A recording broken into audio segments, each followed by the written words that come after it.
Vamos lá, para a gente começar e não se perder no meio do caminho, é muito importante que todas as funções dentro da tua empresa estejam bem detalhadas. Mas como que eu faço isso? Eu não sei, eu não tenho experiência, não tem problema, a gente está aqui para ajudar. Nós temos que definir, fazer um descritivo de cargos e funções. Eu aprendi isso ao longo do tempo, para que justamente fique bem esclarecido o que cada um vai fazer, porque teve um tempo na nossa pizzaria que a gente cobrava o colaborador de tal coisa, e aí já ouvi muitos dizerem assim: mas quando você me contratou, você não falou para mim que eu precisava falar isso. Então eu tinha aquela visão de contratar as pessoas e colocar a trabalhar e depois delegando funções para eles, dizendo: agora você faça isso, faça aquilo.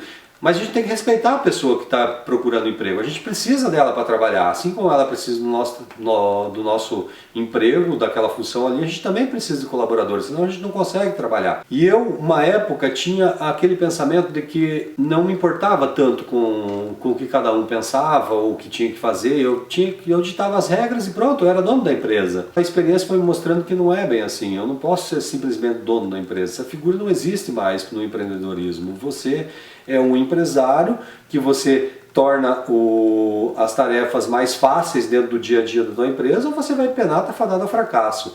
Então a gente teve que mudar e criamos descritivo de cargos e funções. Claro que nós buscamos ajuda de profissionais e tudo mais. Então todo colaborador que entrava a trabalhar na pizzaria, a gente fazia uma entrevista prévia e nós tínhamos um descritivo breve daquilo que eram as atividades que ele iria desenvolver dentro da pizzaria. Feito isso, feita a seleção, nós também criamos o chamado Manual de Integração. O que é o Manual de Integração? No Manual de Integração você vai contar a tua história para ele, vai contar o que você faz, quais são os objetivos da empresa, o que você espera dele, e ter uma seção ali dentro bem clara de quais são as funções que ele vai ter que exercer dentro da jornada de trabalho dele. Isso é muito importante.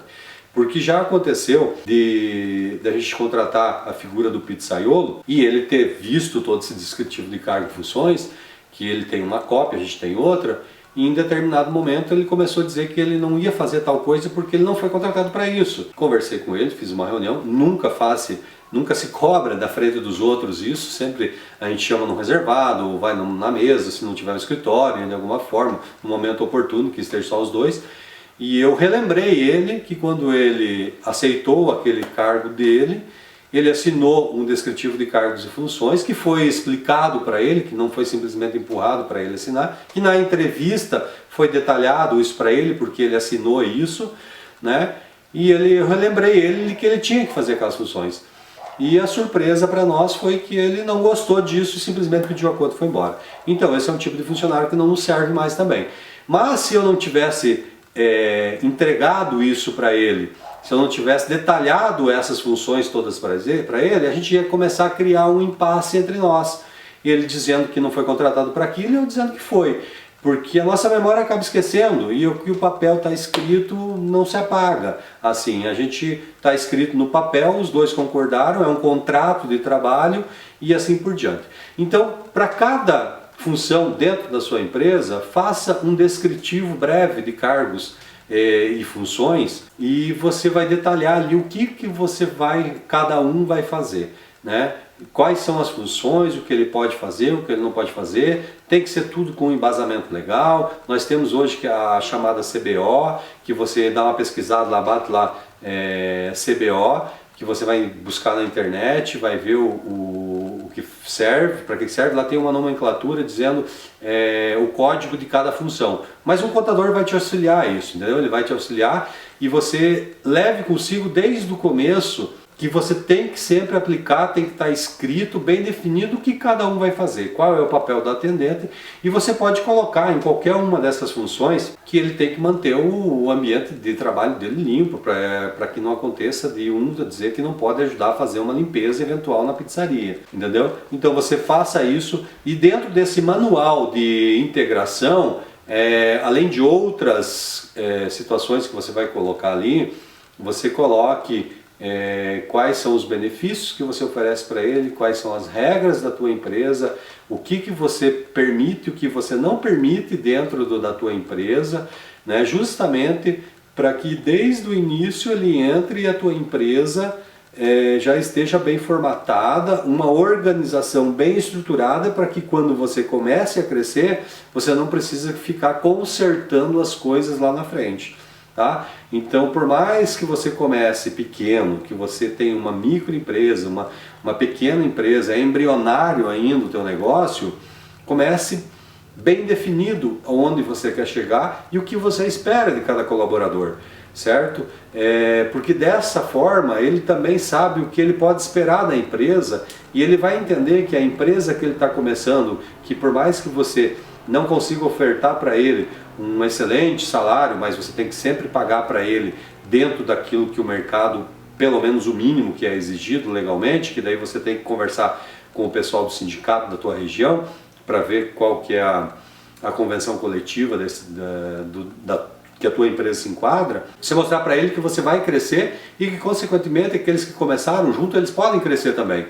Quando você for conversar com os seus colaboradores, tenha sempre em mãos uma ata. Isso você pode fazer, ou pegar um livro e escrever, ou você pode pegar, baixar um modelinho de uma ata na internet, imprimir uma folha com o nome das pessoas, mas é importantíssimo, de suma importância, que você passe no papel e faça todo mundo escrever aquilo lá, mas sempre de maneira ética e justa. Tudo aquilo que vocês conversarem na reunião, senta, conversa, faz a ata rapidinho, leia a ata para eles e faça ele assinar. Mas toda reunião tem que ter hora para começar e tem que ter hora para acabar. Senão se torna cansativo e ninguém quer viver fazendo reunião numa empresa. Nem numa corporação gigante não se faz isso. E você que está começando agora não pode perder tempo com isso. Ah, mas de quanto tempo que é essa reunião? 10 minutos é uma reunião. Entendeu? Para ficar registrado aquilo que você passou ou orientou para ele. Porque está começando agora, muitas coisas vão melhorar, vão ter que ser alteradas no decorrer do teu percurso, porque é natural isso. Às vezes você traça alguns objetivos e a tua empresa toma outro rumo, você tem que melhorar e você tem que mudar algumas normas. Então chama o pessoal e sempre de forma bem esclarecida e bem clara. E na medida que você conseguir implementar para eles alguns benefícios, eu acho muito válido isso, sabe? A gente tinha uma rotatividade muito grande há um tempo numa pizzaria e a gente percebeu que trocar de colaborador assim dava uma despesa enorme, era muito gasto que a gente tinha, era exames que tinha que fazer, rescisão que tinha que fazer, pagar os acertos e tudo, às vezes a empresa não estava esperando para aquilo e falta de padronização reflete diretamente na produtividade. Então a gente começou a desenvolver uma série de benefícios para os colaboradores. Começamos a fornecer janta para eles, mas não comer pizza todo dia, janta mesmo, porque ele sai de casa 4 horas da tarde, às vezes até antes, para ir para a pizzaria, e ele quer comer uma janta, então tem o momento da janta, tudo mais. A gente estipulou metas, que assim que atingisse aquelas metas, a gente ia fazer uma comemoração, fazer um jantar, fazer um churrasco, ir num outro restaurante, jantar todo mundo junto.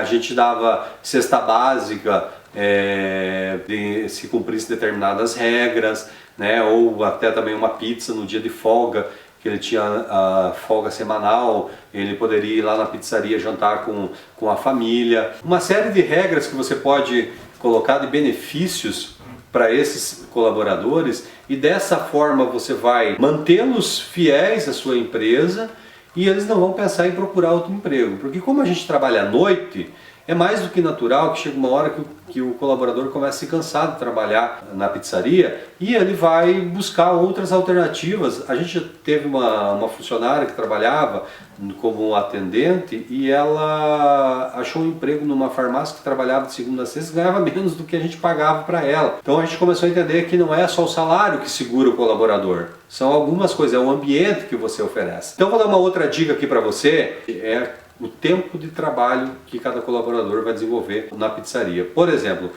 normalmente as pizzarias trabalham com 7 horas e 20 de trabalho, só que a partir do momento de 6 horas de trabalho você tem que dar 1 hora de intervalo, e isso vai matar, vai dar um gargalo no meio da noite para você fazer essa 1 hora com os seus colaboradores. Então você pode fazer turno de 6 horas, uma equipe que chega um pouquinho antes e faz o preparo, e a outra equipe que chega no momento que a pizzaria abre, que normalmente a pizzaria fica aberta das 6 da tarde às 11 da noite, não extrapola as 6 horas. Põe no papel, começa a criar um mapa de trabalho né, uma estrutura que você precisa, que são coisas importantíssimas, que antes de você iniciar a sua empresa, antes de você começar a sua pizzaria, você pode ter certeza que você vai olhar para aquilo e vai visualizar melhor e vai contratar melhor os teus colaboradores e nitidamente você vai conseguir crescer de forma mais organizada, entendeu? Então não precisa ter dinheiro para contratar alguém, uma empresa de consultoria para você montar isso. Monte do seu jeito, do jeito que você acha, com embasamento legal, consulte seu contador, converse com um amigo. A gente também está aqui para ajudar nisso e você vai ver que você vai, quando você coloca, planeja, põe no papel aquilo que você está ouvindo de dica da gente aqui, está buscando conhecimento, vai melhorar muito o seu quadro de colaboradores e deixar bem certinho, bem esclarecido o que cada um faz. Tá legal?